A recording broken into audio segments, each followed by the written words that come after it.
my name's Sean Barber, 36 years old. There's nothing really special to say, mate. I'm just a regular guy. Started off as your typical gym goer, training arms 5-6 times a week, as we all did when we were younger, eating McDonald's for post-workout.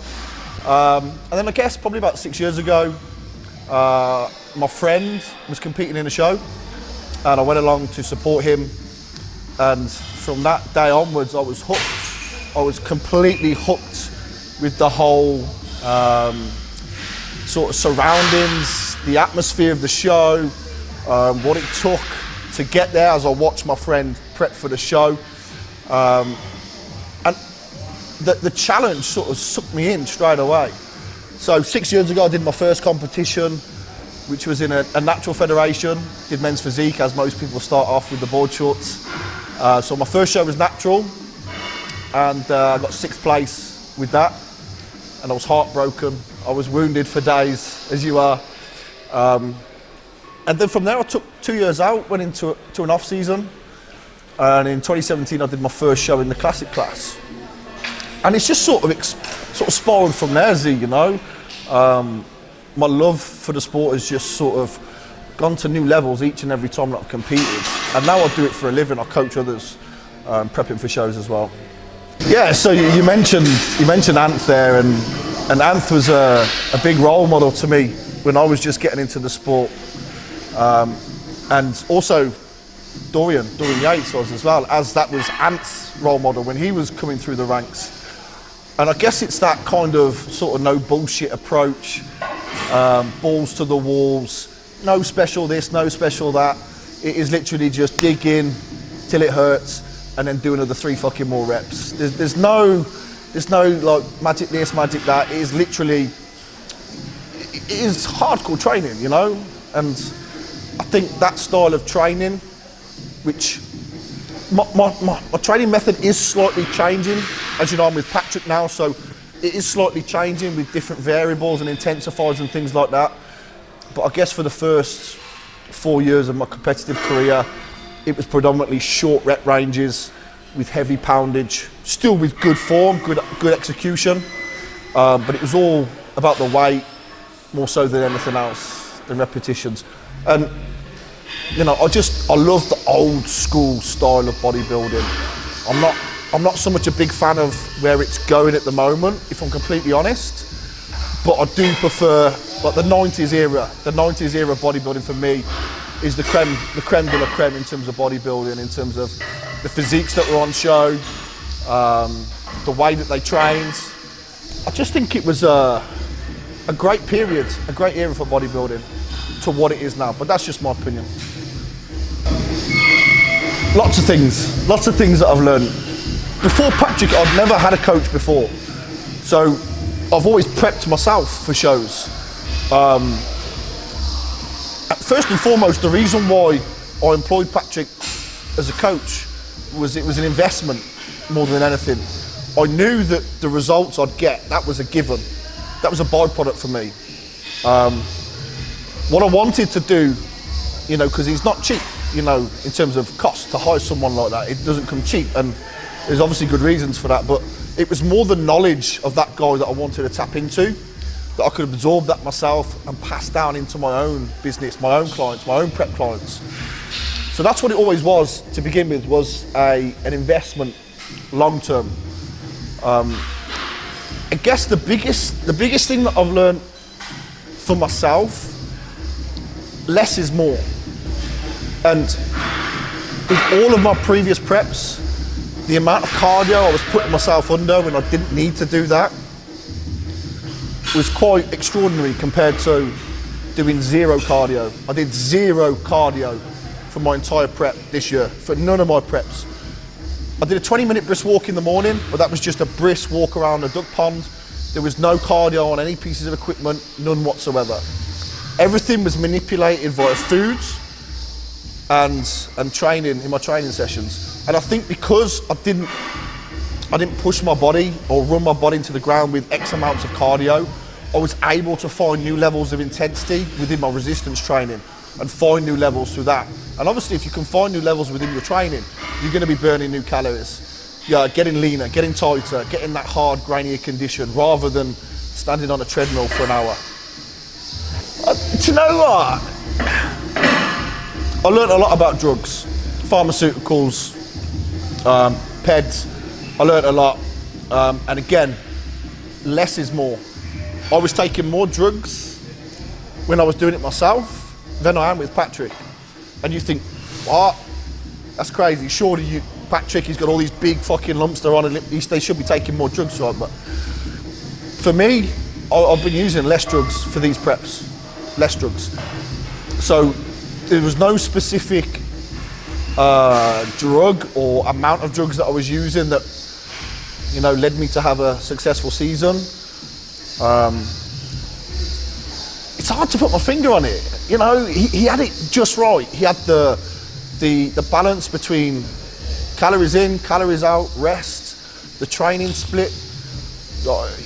But that just comes from years of experience and knowing what a person can deal with. Because we know it's not about how much you can do, it's how much you can recover from as well, right?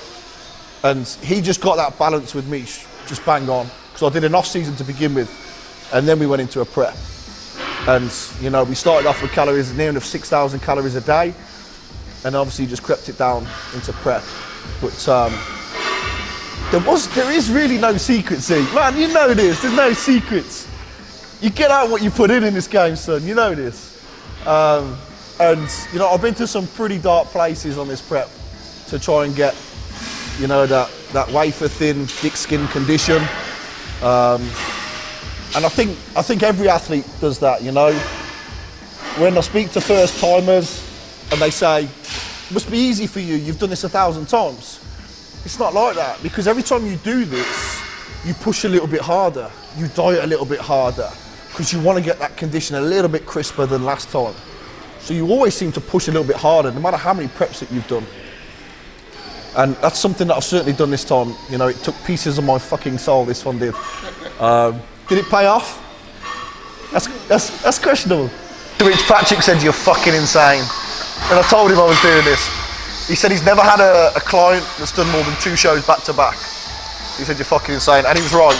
I'd never ever do it again, Z, never again. So yeah, we started off with the FitX one in Bournemouth. And that went really well. Obviously we got first place with that. I did 2 classes there. They asked me to do the class 2 as well as the classic bodybuilding. So we got first place in the classic bodybuilding. Then a little bit later we went into class 2 and we got second place there. So that was another good result. And then we went on to the overall, and I lost on a split decision to Alex Lord, who's a fucking phenomenal athlete, by the way. Second show was the PCA Midlands. That was a qualifier as well for the British. And that was the big one for me. The PCA this year was this whole 2-year journey coming back from my injury and stuff with my arm. The PCA was the one. It was sort of unfinished business. So that was the big one for me, the qualifier there, the Midlands.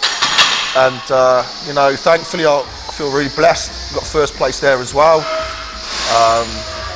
It's quite a funny story with that, because we got first place at the Midlands. The week after was the FitX finals. So I chose not to do the overalls at the Midlands. I chose to play it safe and rest and recover and save the energy for the weekend. And a few people said that if I'd have stayed, I probably would have got the overall. But I got a sword, so I was a little bit gutted that I didn't fucking stay for that. But we made a decision to obviously conserve energy and conserve it for the FitX the week after, which was the 3rd show, which was the FitX British. That went okay. So we got 4th place there at the British. So that was a really good standard. So we moved on from that. We had a week's grace, and then it was on to the big one, which was the PCA British. And we did all right, man. We did all right. So. But do you know what? I wasn't expecting this, Z. I wasn't. My goal at the start of the season. I did call it at 6 a.m. in the morning. You did. You messaged me at 6 a.m. and said, "This is yours, man." And but you weren't on your own. There was a few people that say it, you know, and I guess as an athlete you don't really see your own potential.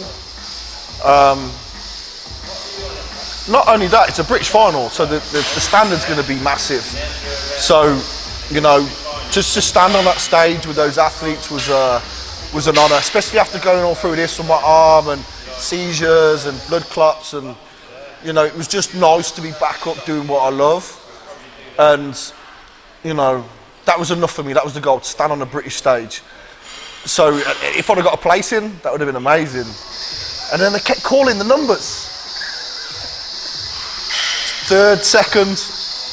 They called second out. I was looking down the line thinking, who's left? And then they called my number. And I dropped to my knees in disbelief, mate. I swear to God.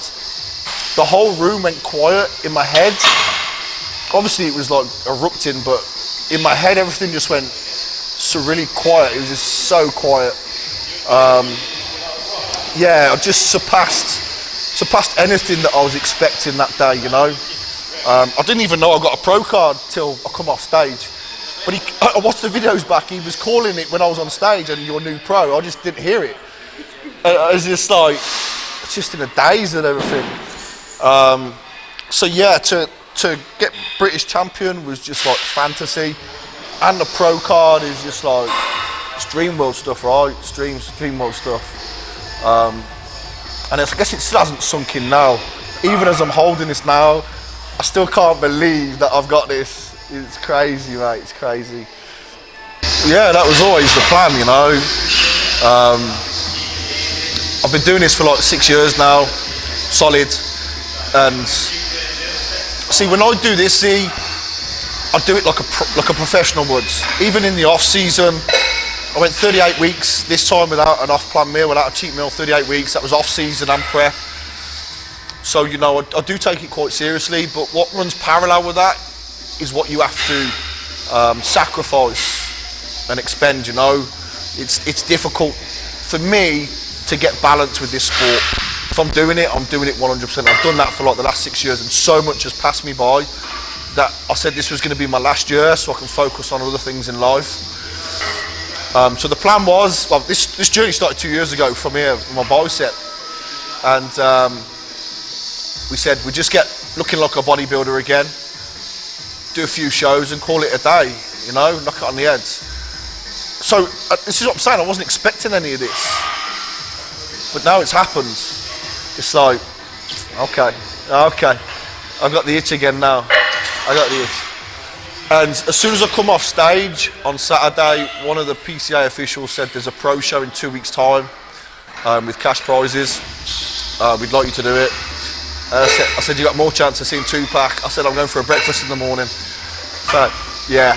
No, I'm going to be doing the universe. Okay, so the PCA universe is in May next year. And I just couldn't turn down the opportunity to represent my country. It's just too much of an honour and a privilege. So that's the goal now. We're going to get up to Christmas, enjoy Christmas, and then start prepping January for the universe, and then we're going to retire. Maybe. Yeah, it's a good question. And one of the biggest things that I call upon during the dark times, if you like, when dieting, when things are hard and they're getting tough and you're hungry and tired, is I think of my younger brother. My younger brother's got cerebral palsy. He can't walk, can't talk. And I just think that how privileged I am to be able to make this conscious decision, to have to push my body to its absolute limit, where he doesn't have that luxury in life. So, you know, when things are tough, and I call upon that when I'm training as well, for those top end heavy sets, when I'm trying to push my body to its limit, I call upon this in my head, you know, and just think, man, you've got it easy compared to your little brother. So, and things like that. And I guess, I can remember Dorian saying, you know, when you're going for those top end sets, imagine someone's got a gun to your head, and if you don't come up for that rep, it's going to go off. So it's drastic, right? It's drastic, but it does pull out that inner strength in you, I think, you know. So yeah, that's a big driving force for me when things gets tough, is just thinking about my brother and, you know, bodybuilding, it's not third world problems, you know. When people moan that they're hungry, it's your fucking choice, man. You don't have to do it, you know. It's a privilege at the end of the day. And you're saying you're hungry, but you're having 6 meals a day. Yeah, it might not be big quantities, but you're still having 6 meals a day. You think of other people less fortunate in the world which have to travel 30 miles for a grain of fucking rice, you know. So for me, I don't bitch or moan about it. It's my choice to do this. So yeah, I mean that's pretty much it. Like my brother's a big inspiration to me, I guess, doing this. Yeah, so I've been coming here for about 6 years now, since pretty much they relocated. They used to have a smaller gym a few miles away, but then Chris, the owner, located here, and I've literally watched him grow this empire of a gym that he's got, this mecca of a gym. Because when I first came here, it was just a room in there with a few bits of equipment in here, and he's literally grown this gym into, like I said, it is a mecca now. People come from all over to train here, and he's always improving. He's always doing something, putting mezzanines up, bringing in new equipment. You know, if a piece of equipment goes down, it's fixed within a day. You know, you go to a commercial gym, you're waiting a week for it to be fixed. But he's created something very special here, and I do feel very, very privileged and honoured that I can perfect my craft here. You know, and the members have been a big influence here, because, like you said, as soon as you walk into this place, you get this vibe, man. You get this vibe that everyone's here to do a job, but also be super friendly and welcoming and warm.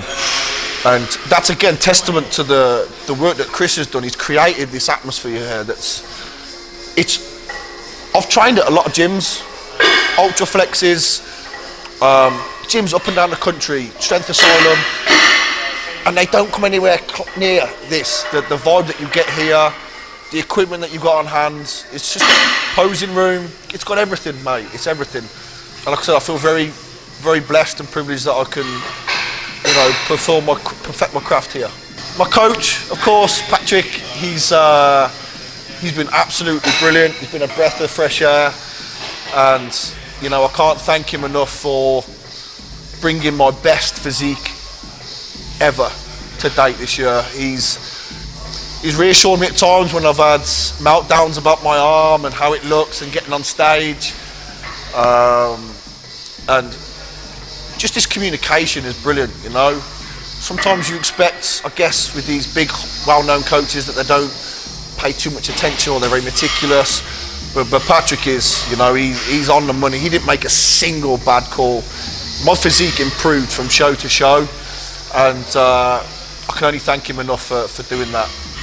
I guess my sponsors, Full Bore Supplements.